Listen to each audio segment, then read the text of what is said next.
Hello friends, welcome back to my channel. তো আজকের ভিডিওটা শুধুমাত্র তোমাদের জন্য, দেখতে থাকো। তো আজকে আমি আদিনা ডিয়ার পার্কে গেছিলাম, তোমাদেরকে দেখাবো। ওখানে কাকাতুয়া, ময়ূর, তারপরে হরিণ আছে, সেগুলো সব দেখাবো। যে কাকাতুয়া সাদা দেখতে পাচ্ছ, ছবিতে ভালো বোঝা যাচ্ছে না মনে হয়, কারণ খাঁচাটা কেমন নোংরা হয়ে আছে, তো ভালো বোঝা যাচ্ছে না। আর ভেতরে ওই যে দেখো বসে আছে একটা ময়ূর আছে। তো ডিয়ারও তোমাদেরকে দেখাবো। এই যে এখানে দেখো কত ডিয়ার, কত হরিণ দেখতে পাচ্ছ, অনেক হরিণ সব বসে আছে। এই যে একটা ঘুরে বেড়াচ্ছিল, তো সেখান দিয়ে ভিডিও করে দেখাচ্ছি তোমাদের। দেখো, দেখেছো তো, এর থেকে কাছে আসেনি।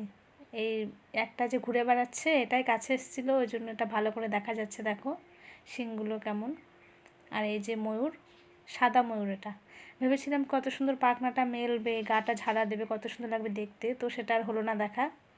তো আমরা অনেকেই গেছিলাম ওখানে ঘুরতে। তো তোমরা ভিডিওটা দেখো, দেখে ভালো লাগলে কিন্তু অবশ্যই লাইক করো আর ফলো করো আমার এই চ্যানেলটিকে। তো দেখতে থাকো আমার ভিডিও। টাটা, বাই বাই, তোমরা খুব ভালো থেকো।